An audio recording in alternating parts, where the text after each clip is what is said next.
ಎಲ್ಲರಿಗೂ ನಮಸ್ಕಾರ. 10ನೇ ತರಗತಿ ಸಮಾಜ ವಿಜ್ಞಾನ ಪೂರ್ವ ಸಿದ್ಧತಾ ಪರೀಕ್ಷೆ 2025-26 ಕೀ ಆನ್ಸರ್ಸ್.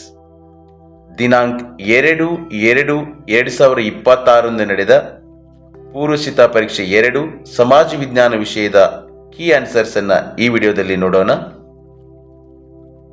ಈ ಕೆಳಗಿನ ಪ್ರತಿಯೊಂದು ಪ್ರಶ್ನೆಗೆ ಅಥವಾ ಅಪೂರ್ಣ ಹೇಳಿಕೆಗೆ 4 ಆಯ್ಕೆಗಳನ್ನು ನೀಡಲಾಗಿದೆ. ಅವುಗಳಲ್ಲಿ ಒಂದು ಮಾತ್ರ ಸರಿಯಾಗಿದೆ ಅಥವಾ ಹೆಚ್ಚು ಸೂಕ್ತವಾಗಿದೆ. ಸರಿಯಾದ ಉತ್ತರವನ್ನು ಆರಿಸಿ ಪೂರ್ಣ ಉತ್ತರವನ್ನು ಅದರ ಕ್ರಮಾಕ್ಷರದೊಂದಿಗೆ ಬರೆಯಿರಿ. ಒಟ್ಟು 8 ಪ್ರಶ್ನೆಗಳು, ಪ್ರತಿ ಪ್ರಶ್ನೆಗೆ 1 ಅಂಕ, ಒಟ್ಟು 8 ಅಂಕಗಳು. ಕರ್ನಾಟಕದ ಉತ್ತರ ಕನ್ನಡ ಜಿಲ್ಲೆಯ ಸಲ್ಯಾನಿ ಗ್ರಾಮದಲ್ಲಿ ನಡೆದ ಪರಿಸರ ಚಳುವಳಿ ಮೌನ ಕಣಿವೆ ಆಂದೋಲನ, ಚಿಪ್ಕೋ ಚಳುವಳಿ, ಅಪ್ಪಿಕೋ ಚಳುವಳಿ, ನರ್ಮದಾ ಚಳುವಳಿ. ಸಿ. ಅಪ್ಪಿಕೋ ಚಳುವಳಿ.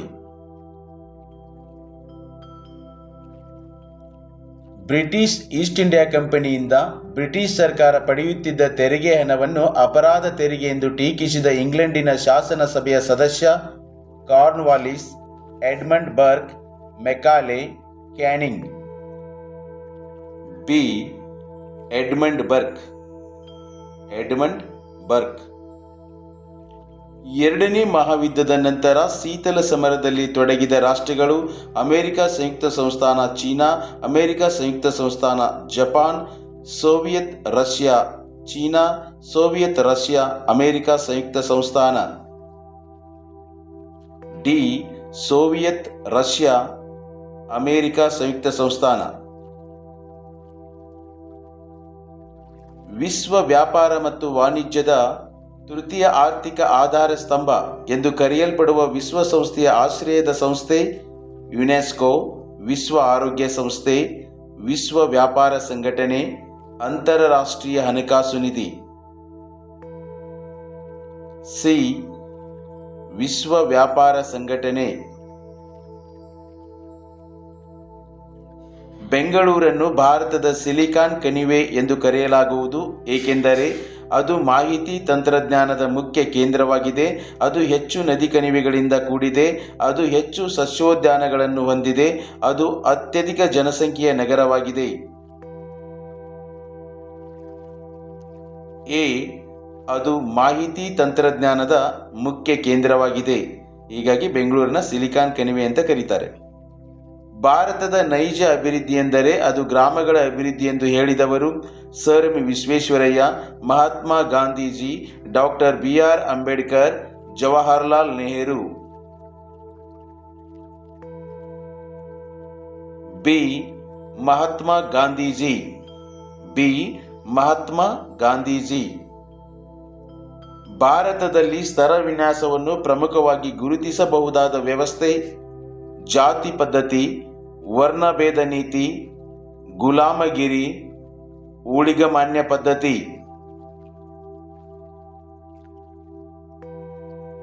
ಎ. ಜಾತಿ ಪದ್ಧತಿ. ಮಮತಾರವರು ಒಂದು ಬ್ಯಾಂಕ್ ಖಾತೆಯನ್ನು ಹೊಂದಿದ್ದು, ಬ್ಯಾಂಕ್ ಅವರ ಖಾತೆಗೆ ಬಡ್ಡಿಯನ್ನು ಕೊಡುವ ಬದಲು ಸೇವಾ ಶುಲ್ಕವನ್ನು ವಸೂಲು ಮಾಡುತ್ತದೆ. ಹಾಗಾದರೆ ಮಮತಾರವರು ಹೊಂದಿರುವ ಬ್ಯಾಂಕ್ ಖಾತೆಯ ವಿಧ: ನಿಶ್ಚಿತ ಠೇವಣಿ ಖಾತೆ, ಆವರ್ತ ಠೇವಣಿ ಖಾತೆ, ಉಳಿತಾಯ ಖಾತೆ, ಚಾಲ್ತಿ ಖಾತೆ. ಡಿ. ಚಾಲ್ತಿ ಖಾತೆ. ಈ ಪ್ರತಿಯೊಂದು ಪ್ರಶ್ನೆಗೂ ಒಂದೊಂದು ವಾಕ್ಯದಲ್ಲಿ ಉತ್ತರ ಬರೆಯಿರಿ. ಒಟ್ಟು 8 ಪ್ರಶ್ನೆಗಳು, ಪ್ರತಿ ಪ್ರಶ್ನೆಗೆ 1 ಅಂಕ, ಒಟ್ಟು 8 ಅಂಕಗಳು. ಹಲಗಲಿಯ ಬೇಡರು ಬ್ರಿಟಿಷರ ವಿರುದ್ಧ ದಂಗೆ ಏಳಲು ಪ್ರಮುಖ ಕಾರಣವೇನು? ಬ್ರಿಟಿಷರು ಶಸ್ತ್ರಾಸ್ತ್ರ ನಿಷೇಧ ಕಾಯ್ದೆ ಜಾರಿಗೆ ತಂದರು. ಇದಕ್ಕೆ ಉತ್ತರವನ್ನು ಬೇರೆ ಬೇರೆ ರೀತಿಯಲ್ಲಿ ಕೂಡ ಬರಿಬಹುದು. ರಾಷ್ಟ್ರಗಳ ಸಂಘವನ್ನು ಏಕೆ ಸ್ಥಾಪಿಸಲಾಯಿತು? League of nation. ಮಹಾಯುದ್ಧಗಳನ್ನು ತಡೆಗಟ್ಟಲು. ಇದನ್ನು 1ನೇ ಮಹಾಯುದ್ಧದ ನಂತರ ಈ ಒಂದು ಸಂಘವನ್ನು ಸ್ಥಾಪನೆ ಮಾಡ್ತಾರೆ. ಭದ್ರತಾ ಮಂಡಳಿಯನ್ನು ವಿಶ್ವಸಂಸ್ಥೆಯ ಸಚಿವ ಸಂಪುಟ ಎಂದು ಕರೆಯಲು ಕಾರಣವೇನು?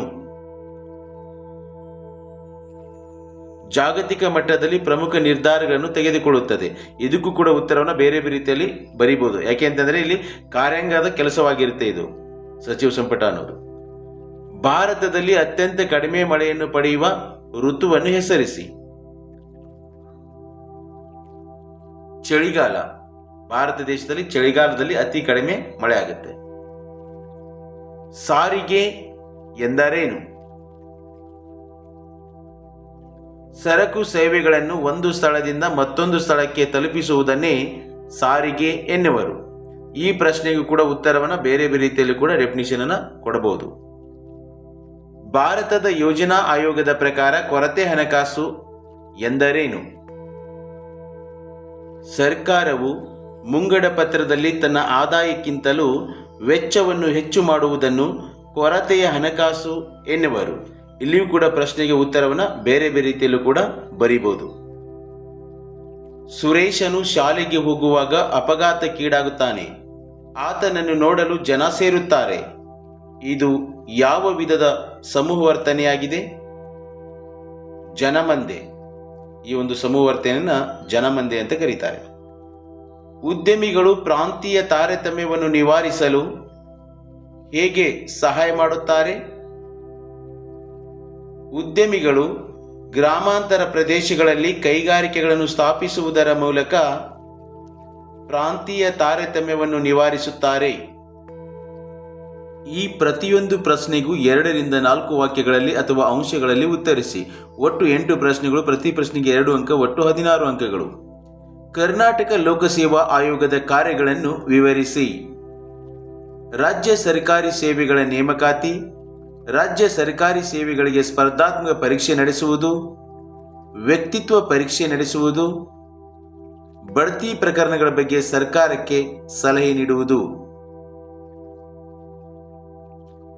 ಅಥವಾ ಅಂತ ಒಂದು ಪ್ರಶ್ನೆ ಅದ, ವಿಶ್ವದ ರಾಷ್ಟ್ರಗಳ ಅಭಿವೃದ್ಧಿಯಲ್ಲಿ IBRDಯ ಪಾತ್ರವನ್ನು ವಿವರಿಸಿ.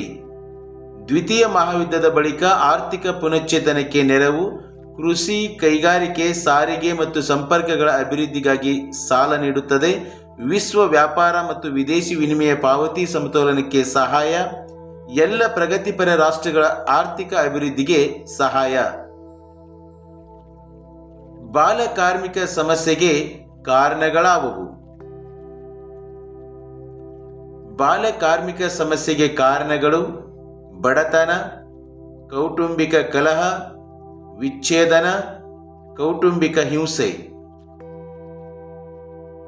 ಅಥವಾ ಅಂತ ಒಂದು ಪ್ರಶ್ನೆ ಅದ, ದೊಂಬಿಗೆ ಕಾರಣಗಳಾವುವು? ಪ್ರಚೋದಕ ಸನ್ನಿವೇಶ, ವ್ಯಕ್ತಿಗಳ ಅನಿಯಂತ್ರಿತ ವರ್ತನೆ, ಅನಾಗರಿಕ ನಡವಳಿಕೆ, ಅಪರಾಧಿ ಗುಣ. ಜುನಾಗಢ್ ಸಂಸ್ಥಾನವನ್ನು ಭಾರತದ ಒಕ್ಕೂಟಕ್ಕೆ ಹೇಗೆ ವಿಲೀನಗೊಳಿಸಲಾಯಿತು? ನವಾಬನು ಪಾಕಿಸ್ತಾನಕ್ಕೆ ಸೇರಲು ಇಚ್ಛಿಸಿದನು. ಪ್ರಜೆಗಳು ಆತನ ವಿರುದ್ಧ ಬೀದಿಗಿಳಿದರು. ನವಾಬನು ಪಲಾಯನ ಮಾಡಿದನು. 1949ರಲ್ಲಿ ಇದು ಭಾರತದೊಂದಿಗೆ ಸೇರ್ಪಡೆಯಾಯಿತು. ಮಳೆ ಕೊಯ್ಲಿನ ಪ್ರಾಮುಖ್ಯತೆಯನ್ನು ವಿವರಿಸಿ. ನೀರು ಅತಿ ಅಮೂಲ್ಯವಾಗಿದೆ. ಭಾರತದಲ್ಲಿ ನೀರಿನ ಹಂಚಿಕೆ ತಾರತಮ್ಯಗಳಿಂದ ಕೂಡಿದೆ. ಮಳೆಗಾಲದ ಅವಧಿ ಕಡಿಮೆಯಾಗಿದೆ. ಬೇಸಿಗೆಯಲ್ಲಿ ನೀರಿನ ಕೊರತೆ ಕಂಡುಬರುತ್ತದೆ. ಹತ್ತಿಯು ಭಾರತದ ಅತ್ಯಂತ ಪ್ರಮುಖ ನಾರು ಬೆಳೆಯಾಗಿದೆ. ಏಕೆ? ಹತ್ತಿ ಗಿರಣಿಗಳಿಗೆ ಕಚ್ಚಾ ಹತ್ತಿ ಪೂರೈಕೆ. ಹತ್ತಿಯ ವ್ಯಾಪಾರದಲ್ಲಿ ವಿದೇಶಿ ವಿನಿಮಯ ಗಳಿಕೆ. ಹತ್ತಿ ಬೆಳೆಯುವ ಕ್ಷೇತ್ರದಲ್ಲಿ ಭಾರತ 1ನೇ ಸ್ಥಾನದಲ್ಲಿದೆ. ಹತ್ತಿ ಉತ್ಪಾದನೆಯಲ್ಲಿ ಭಾರತ 2ನೇ ಸ್ಥಾನದಲ್ಲಿದೆ. ದತ್ತು ಮಕ್ಕಳಿಗೆ ಹಕ್ಕಿಲ್ಲ ನೀತಿಯಿಂದ ಬ್ರಿಟಿಷರ ವಶವಾದ ದೇಶೀಯ ಸಂಸ್ಥಾನಗಳನ್ನು ಹೆಸರಿಸಿ. ಸತಾರ, ಜೈಪುರ, ಸಂಬಲ್ಪುರ, ಉದಯಪುರ, ಝಾನ್ಸಿ, ನಾಗಪುರ. ಸದಾ ಹಸಿರು ಕ್ರಾಂತಿಯನ್ನು ಏಕೆ ಪ್ರಾರಂಭಿಸಲಾಯಿತು? ಸಾವಯವ ಕೃಷಿ, ಶೂನ್ಯ ಬಂಡವಾಳ ಕೃಷಿ, ಪರಿಸರ ಸ್ನೇಹಿ ಕೃಷಿ, ಸುಸ್ಥಿರ ಕೃಷಿ. ಪ್ರತಿ ವರ್ಷ ಮಾರ್ಚ್ 15ರಂದು ವಿಶ್ವ ಗ್ರಾಹಕರ ಹಕ್ಕುಗಳ ದಿನವನ್ನು ಆಚರಿಸಲು ಕಾರಣವೇನು? 1962 ಮಾರ್ಚ್ 15ರಂದು ಅಮೆರಿಕದ ಅಧ್ಯಕ್ಷ ಜಾನ್ ಎಫ್ ಕೆನಡಿ ನಾಗರಿಕರಿಗಾಗಿ ಸಂರಕ್ಷತೆಯ ಹಕ್ಕು, ಆಯ್ಕೆಯ ಹಕ್ಕು, ಮಾಹಿತಿ ಪಡೆಯುವ ಹಕ್ಕು ಮತ್ತು ಆಲಿಸುವ ಹಕ್ಕು ಎಂಬ 4 ಹಕ್ಕುಗಳನ್ನು ನೀಡುವ ವಿಧೇಯಕವನ್ನು ಅಂಗೀಕರಿಸಿದರು.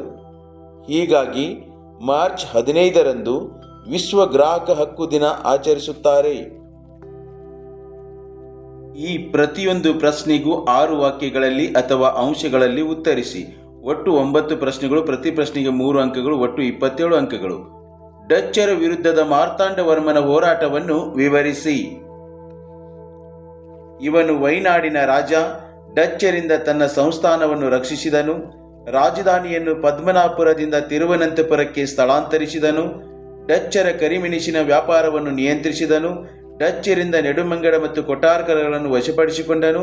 1741ರಲ್ಲಿ ಡಚ್ಚರು ತಿರುವಾಂಕೂರಿನ ಮೇಲೆ ಯುದ್ಧ ಸಾರಿದರು. ತಿರುವಾಂಕೂರಿನ ಸೈನ್ಯ ಮೇಲುಗೈ ಸಾಧಿಸಿತು. ಡಚ್ಚರು ತಮ್ಮ ಅಧಿಕಾರವನ್ನು ತಿರುವಾಂಕೂರಿಗೆ ಒಪ್ಪಿಸಿದರು. ಅಥವಾ ಅಂತ ಒಂದು ಪ್ರಶ್ನೆ ಅದ. ಸಹಾಯಕ ಸೈನ್ಯ ಪದ್ಧತಿಯ ನಿಬಂಧನೆಗಳನ್ನು ವಿವರಿಸಿ. ಸಹಾಯಕ ಸೈನ್ಯ ಪದ್ಧತಿಯ ನಿಬಂಧನೆಗಳು 1798ರಲ್ಲಿ ಲಾರ್ಡ್ ವೆಲ್ಲೆಸ್ಲಿ ಜಾರಿಗೆ ತಂದನು. ಇದಕ್ಕೆ ಒಳಪಟ್ಟ ಮೊದಲ ರಾಜಮನೆತನ ಹೈದರಾಬಾದ್. ಬ್ರಿಟಿಷ್ ಸೈನ್ಯದ ತುಕಡಿಯನ್ನು ರಾಜ್ಯದಲ್ಲಿ ಇರಿಸಿಕೊಳ್ಳುವುದು, ಸೇನೆಯ ವೆಚ್ಚ ಭರಿಸಬೇಕು, ಬ್ರಿಟಿಷ್ ರೆಸಿಡೆಂಟನ್ನು ನೇಮಿಸಿಕೊಳ್ಳಬೇಕು, ಇತರ ಯುರೋಪಿಯನ್ನರು ನೇಮಿಸಿಕೊಳ್ಳುವಂತಿಲ್ಲ, ಯುದ್ಧ ಮತ್ತು ಸಂಧಾನಗಳನ್ನು ಮಾಡುವ ಹಾಗಿಲ್ಲ, ಬ್ರಿಟಿಷರು ಇವರಿಗೆ ರಕ್ಷಣೆ ಕೊಡುತ್ತಿದ್ದರು. ಅರಣ್ಯಗಳನ್ನು ನಾವು ಹೇಗೆ ಸಂರಕ್ಷಿಸಬಹುದು? ಅರಣ್ಯ ಸಂರಕ್ಷಣಾ ಕ್ರಮಗಳು: ಅರಣ್ಯ ನಾಶ ನಿಯಂತ್ರಣ, ಕಾಡ್ಗಿಚ್ಚು ನಿಯಂತ್ರಣ, ಅರಣ್ಯ ಅತಿಕ್ರಮಣ ನಿಯಂತ್ರಣ, ಮರಗಳ ಕಳ್ಳ ಸಾಗಾಣಿಕೆ ನಿಯಂತ್ರಣ, ಅರಣ್ಯ ನಾಶ ನಿಯಂತ್ರಣ ಕಾಯ್ದೆ ಜಾರಿಗೆ, ಅರಣ್ಯ ಬೆಳೆಸಲು ಪ್ರೋತ್ಸಾಹ. ಅಥವಾ ಅಂತ ಒಂದು ಪ್ರಶ್ನೆ ಅದ. ದೂರ ಸಂವೇದಿ ತಂತ್ರಜ್ಞಾನವು ಇಂದು ಅತ್ಯಂತ ಅವಶ್ಯಕವಾಗಿದೆ. ಹೇಗೆ? ದೂರ ಸಂವೇದಿ ತಂತ್ರಜ್ಞಾನದ ಉಪಯೋಗಗಳು: ನೈಜ ಮಾಹಿತಿ ದೊರೆಯುವುದು, ಕಡಿಮೆ ವೆಚ್ಚದಲ್ಲಿ ಮಾಹಿತಿ ಸಂಗ್ರಹಣೆ, ಮಾಹಿತಿಯನ್ನು ಕಂಪ್ಯೂಟರ್ಗಳಿಂದ ವಿಶ್ಲೇಷಿಸಬಹುದು, ಉಪಗ್ರಹಗಳಿಂದ ಮಾಹಿತಿ ಪಡೆಯಬಹುದು, ನೈಸರ್ಗಿಕ ವಿಕೋಪಗಳ ಮಾಹಿತಿ ಪಡೆಯಬಹುದು, ಪ್ರಾಕೃತಿಕ ಸಂಪನ್ಮೂಲಗಳ ಮಾಹಿತಿ. ಗ್ರಾಮೀಣ ಅಭಿವೃದ್ಧಿಯಲ್ಲಿ ಪಂಚಾಯತ್ ರಾಜ್ ಸಂಸ್ಥೆಗಳ ಪಾತ್ರವನ್ನು ವಿವರಿಸಿ. ಮೂಲ ಸೌಲಭ್ಯಗಳ ಅಭಿವೃದ್ಧಿ, ಶಿಕ್ಷಣಕ್ಕೆ ಪ್ರೋತ್ಸಾಹ, ವೃತ್ತಿ ತರಬೇತಿಗೆ ಪ್ರೋತ್ಸಾಹ, ಮಾನವ ಸಂಪನ್ಮೂಲ ಅಭಿವೃದ್ಧಿ, ಉದ್ಯೋಗ ಸೃಷ್ಟಿ, ನೀರಾವರಿ ಸೌಲಭ್ಯ, ಗುಡಿ ಕೈಗಾರಿಕೆಗಳ ಅಭಿವೃದ್ಧಿ. ಅಥವಾ ಅಂತ ಒಂದು ಪ್ರಶ್ನೆ ಅದ. ವೈಯಕ್ತಿಕ ಹಣಕಾಸು ಮತ್ತು ಸಾರ್ವಜನಿಕ ಹಣಕಾಸುಗಳ ನಡುವಿನ ವ್ಯತ್ಯಾಸಗಳನ್ನು ವಿವರಿಸಿ. ಮೊದಲಿಗೆ ವೈಯಕ್ತಿಕ ಹಣಕಾಸನ್ನು ನೋಡೋಣ. ಇದು ಒಬ್ಬ ವ್ಯಕ್ತಿ ಅಥವಾ ಕುಟುಂಬದ ಆದಾಯ ವೆಚ್ಚಗಳಿಗೆ ಸಂಬಂಧಿಸಿದೆ. ವ್ಯಕ್ತಿಗಳು ಮೊದಲು ತಮ್ಮ ಆದಾಯವನ್ನು ಅಂದಾಜು ಮಾಡಿ ನಂತರ ವೆಚ್ಚ ಮಾಡುತ್ತಾರೆ. ವ್ಯವಹಾರಗಳನ್ನು ಗೌಪ್ಯವಾಗಿಡಲಾಗುತ್ತದೆ. ವ್ಯಕ್ತಿಯು ಉಳಿತಾಯ ಮಾಡಿದರೆ ಪ್ರಗತಿಗೆ ಪೂರಕವಾಗುತ್ತದೆ. ಸಾರ್ವಜನಿಕ ಹಣಕಾಸು ನೋಡಿ, ಇದು ಸರ್ಕಾರದ ಆದಾಯ ವೆಚ್ಚಗಳಿಗೆ ಸಂಬಂಧಿಸಿದೆ. ಸರ್ಕಾರವು ಮೊದಲು ತನ್ನ ವೆಚ್ಚವನ್ನು ಮಾಡಿ ನಂತರ ಆದಾಯವನ್ನು ಹೊಂದಿಸುತ್ತದೆ. ವ್ಯವಹಾರಗಳನ್ನು ಗೌಪ್ಯವಾಗಿಡುವುದಿಲ್ಲ. ಸರ್ಕಾರವು ಉಳಿತಾಯ ಮಾಡಿದರೆ ದೇಶದ ಪ್ರಗತಿ ಕುಂಠಿತವಾಗುತ್ತದೆ. ಬ್ಯಾಂಕುಗಳು ಸಲ್ಲಿಸುವ ಸೇವೆಗಳಾವುವು? ಹಣದ ವಹಿವಾಟು, ಠೇವಣಿ ಅಂಗೀಕರಿಸುವುದು, ಸಾಲ ಕೊಡುವುದು, ಹಣ ವರ್ಗಾವಣೆ, ಭದ್ರತಾ ಕಪಾಟು ಕೊಡುವುದು, ಬ್ಯಾಂಕಿಂಗ್ ವ್ಯವಹಾರ. ಅಥವಾ ಅಂತ ಒಂದು ಪ್ರಶ್ನೆ ಅದ. ಯಶಸ್ವಿ ಉದ್ಯಮಿಯ ಲಕ್ಷಣಗಳಾವುವು? ಉದ್ಯಮಗಾರನ ಗುಣಲಕ್ಷಣಗಳು: ಸೃಜನಾತ್ಮಕ, ಕ್ರಿಯಾತ್ಮಕ, ಗುಂಪು ಕಟ್ಟುವುದು, ಸಮಸ್ಯೆಯ ಪರಿಹಾರ, ನಷ್ಟಭರಿತಕ್ಕೆ ಸಿದ್ಧ, ವಚನಬದ್ಧತೆ. ಭಾರತೀಯ ಸಮಾಜವನ್ನು ಸುಧಾರಿಸುವಲ್ಲಿ ದಯಾನಂದ ಸರಸ್ವತಿಯವರ ಪಾತ್ರವು ಅವಿಸ್ಮರಣೀಯವಾದದ್ದು. ಸಮರ್ಥಿಸಿ. ಆರ್ಯ ಸಮಾಜವನ್ನು ಸ್ಥಾಪಿಸಿದರು. ವೇದಗಳು ಸತ್ಯ ಮತ್ತು ಜ್ಞಾನದ ಮೂಲವೆಂದರು. ವೇದಗಳಿಗೆ ಹಿಂದಿರುಗಿ ಎಂದು ಘೋಷಿಸಿದರು. ವಿಗ್ರಹ ಆರಾಧನೆ, ಜಾತಿ ಪದ್ಧತಿಯನ್ನು ಖಂಡಿಸಿದರು. ವಿಧವಾ ವಿವಾಹವನ್ನು ಪ್ರೋತ್ಸಾಹಿಸಿದರು. ಸ್ವದೇಶಿ ವಸ್ತುಗಳ ಬಳಕೆಗೆ ಕರೆ ನೀಡಿದರು. ಸತ್ಯಾರ್ಥ ಪ್ರಕಾಶ್ ಕೃತಿ ರಚಿಸಿದರು. ಸುದ್ದಿ ಚಳುವಳಿ ಆರಂಭಿಸಿದರು. ಭಾರತೀಯರಿಗೆ ಭಾರತ ಎಂದು ಘೋಷಿಸಿದರು.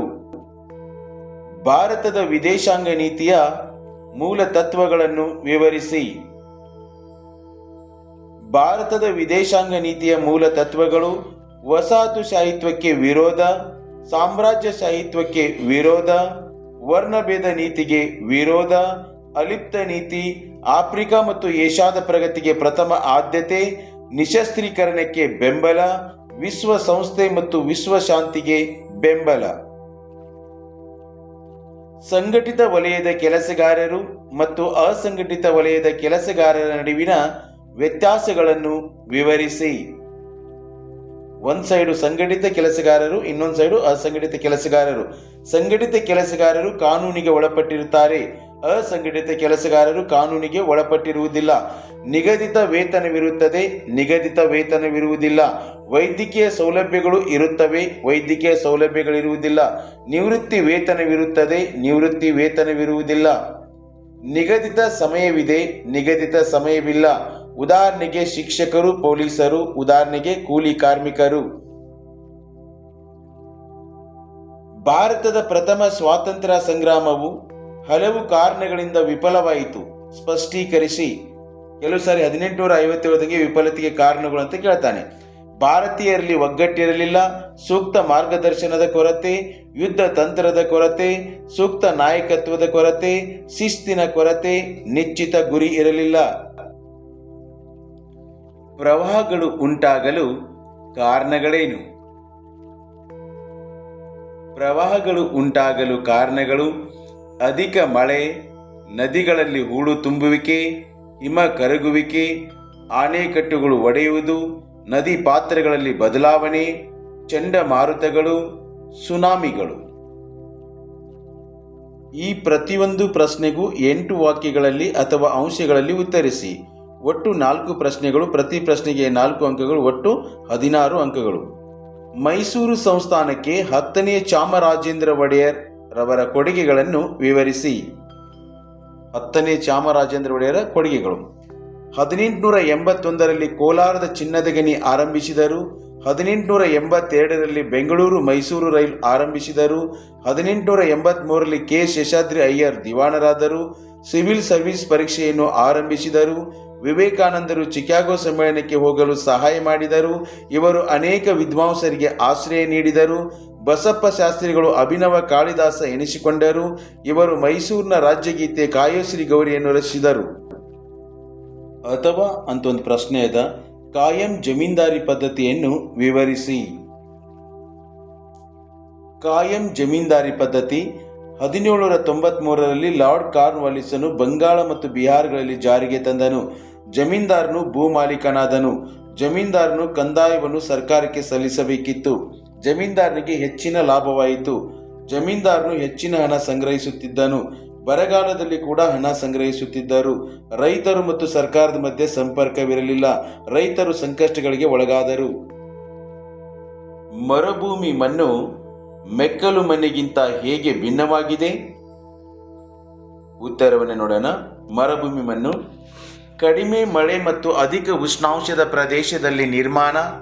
ರಾಜಸ್ಥಾನ್, ಪಂಜಾಬ್, ಹರಿಯಾಣ, ಕಚ್ ಪ್ರದೇಶಗಳಲ್ಲಿ ಹರಡಿದೆ. ಕಣಗಳ ನಡುವೆ ಅಧಿಕ ರಂಧ್ರತೆ ಇರುತ್ತದೆ. ನೀರು ನಿಲ್ಲದೆ ತೀವ್ರವಾಗಿ ಬಸಿದು ಹೋಗುತ್ತದೆ. ಸಜ್ಜೆ, ಖರ್ಜೂರ ಬೆಳೆಯಬಹುದು. ಮೆಕ್ಕಲು ಮಣ್ಣು ನದಿಗಳು ಪರ್ವತಗಳಿಂದ ಹೊತ್ತು ತಂದು ಸಂಚಯಿಸಿದ್ದರಿಂದ ನಿರ್ಮಾಣ. ಭಾರತದಲ್ಲಿ ಹೆಚ್ಚು ವಿಸ್ತಾರವಾಗಿ ಹರಡಿದೆ. ಉತ್ತರ ಪ್ರದೇಶ, ಬಿಹಾರ್, ಪಂಜಾಬ್, ಹರಿಯಾಣಗಳಲ್ಲಿ ಹರಡಿದೆ. ಗೋಧಿ, ಭತ್ತ, ಕಬ್ಬು, ಹತ್ತಿ ಮತ್ತು ಸೆಣಬು ಪ್ರಮುಖ ಬೆಳೆಗಳು. ಅಥವಾ ಅಂತ ಒಂದು ಪ್ರಶ್ನೆ ಅದ. ಭಾರತದಲ್ಲಿ ಉನ್ನತ ತಂತ್ರಜ್ಞಾನದ ಬಳಕೆಯು ಅನೇಕ ಬದಲಾವಣೆಗಳಿಗೆ ಕಾರಣವಾಗಿದೆ. ಹೇಗೆ? ಟೆಲಿಫೋನ್, ಅಂತರ್ಜಾಲ ಸಂಪರ್ಕ, ರಕ್ಷಣಾ ಇಲಾಖೆ, ಯುದ್ಧ ಸಾಮಗ್ರಿಗಳ ತಯಾರಿಕೆ, ಪರಮಾಣು ಬಾಂಬ್ ತಯಾರಿಕೆ, ಉಪಗ್ರಹ ಉಡಾವಣೆ, ಚಂದ್ರನ ಮೇಲೆ ಪಾದಾರ್ಪಣೆ, ಸರ್ಕಾರಿ ಕಚೇರಿಗಳಲ್ಲಿ ಪಾರದರ್ಶಕ ಇ ಆಡಳಿತ. ಭಾರತದ ಸ್ವಾತಂತ್ರ್ಯ ಹೋರಾಟದಲ್ಲಿ ಮಂದಗಾಮಿಗಳ ಪಾತ್ರವನ್ನು ವಿವರಿಸಿ. ಪ್ರಮುಖ ಮಂದಗಾಮಿಗಳು ಎಂ.ಜಿ. ರಾನಡೆ, ಸುರೇಂದ್ರನಾಥ್ ಬ್ಯಾನರ್ಜಿ, ದಾದಾಬಾಯಿ ನವರೋಜಿ, ಗೋಪಾಲ್ ಕೃಷ್ಣ ಗೋಖಲೆ. ಜನರಿಗೆ ರಾಜಕೀಯ ಶಿಕ್ಷಣವನ್ನು ನೀಡುವ ಪ್ರಯತ್ನ ಮಾಡಿದರು. ಇವರು ಸಮಸ್ಯೆಗಳ ಬಗ್ಗೆ ಸರ್ಕಾರಕ್ಕೆ ಮನವಿಗಳನ್ನು ಸಲ್ಲಿಸಿದರು. ದೇಶದ ಕೈಗಾರಿಕೆಗಳ ಅಭಿವೃದ್ಧಿ, ಸೈನಿಕ ವೆಚ್ಚ ಕಡಿಮೆ ಮಾಡುವುದು, ಉತ್ತಮ ಶಿಕ್ಷಣ ಕೊಡುವುದು, ಬಡತನದ ಬಗ್ಗೆ ಅಧ್ಯಯನ ನಡೆಸಲು ಬ್ರಿಟಿಷ್ ಸರ್ಕಾರವನ್ನು ಒತ್ತಾಯಿಸಿದರು. ಬ್ರಿಟಿಷರ ದುಷ್ಪರಿಣಾಮಗಳನ್ನು ಅವಲೋಕಿಸಿದರು. ಕೋಮುವಾದವು ನಮ್ಮ ದೇಶದ ಏಕತೆ ಮತ್ತು ಸಮಗ್ರತೆಗೆ ಧಕ್ಕೆಯನ್ನುಂಟು ಮಾಡುತ್ತದೆ. ಹೇಗೆ? ಸಾಮಾಜಿಕ ಭಿನ್ನತೆ, ಪರಸ್ಪರ ಅಪನಂಬಿಕೆ, ಭಯದ ವಾತಾವರಣ, ಗುಂಪುಗಾರಿಕೆ, ಆರ್ಥಿಕ ವೈಷಮ್ಯ, ರಾಜಕೀಯ ಪೈಪೋಟಿ, ಜೀವ ಮತ್ತು ಆಸ್ತಿ ನಾಶ, ದೈಹಿಕ ಹಲ್ಲೆ, ರಾಷ್ಟ್ರೀಯ ಏಕತೆಗೆ ಅಪಾಯ. ರಾಷ್ಟ್ರೀಯ ಏಕತೆಗೆ ಅಪಾಯ. ನಿಮಗೆ ನೀಡಿರುವ ಭಾರತದ ನಕ್ಷೆಯಲ್ಲಿ ಕೆಳಗಿನವುಗಳಲ್ಲಿ ಯಾವುದಾದರೂ 5 ಗುರುತಿಸಿ.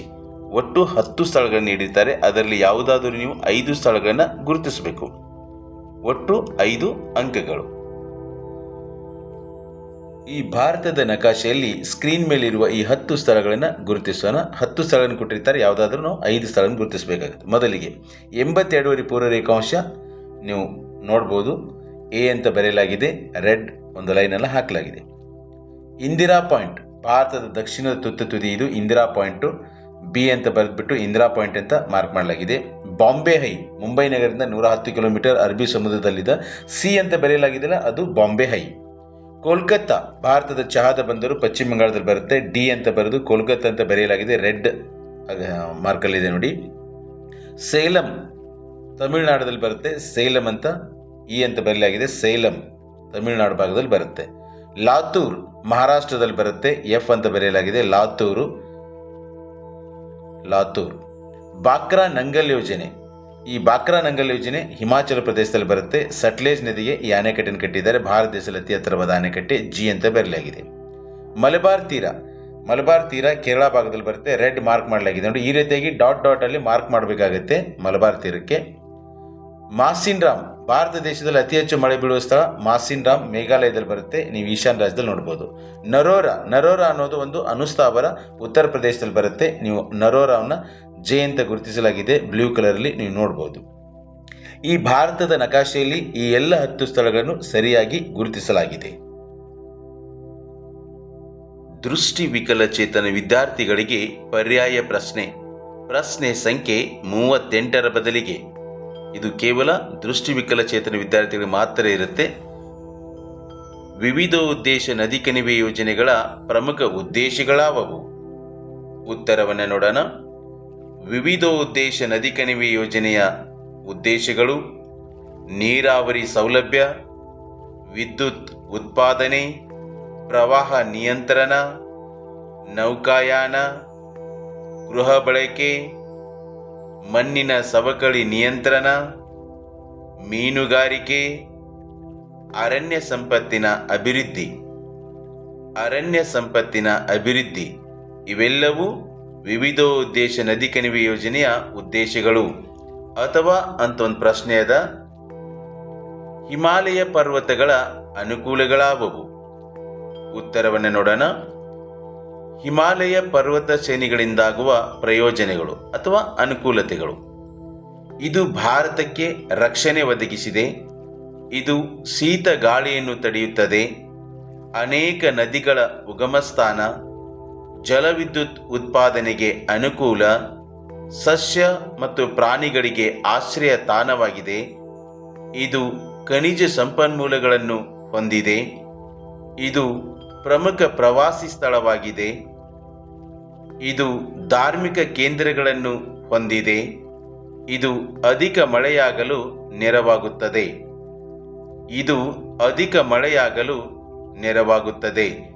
ಇವೆಲ್ಲವೂ ಹಿಮಾಲಯ ಪರ್ವತದಿಂದಾಗುವ ಅನುಕೂಲತೆಗಳು ಅಥವಾ ಪ್ರಯೋಜನಗಳು ಅಂತ ಹೇಳಬಹುದು.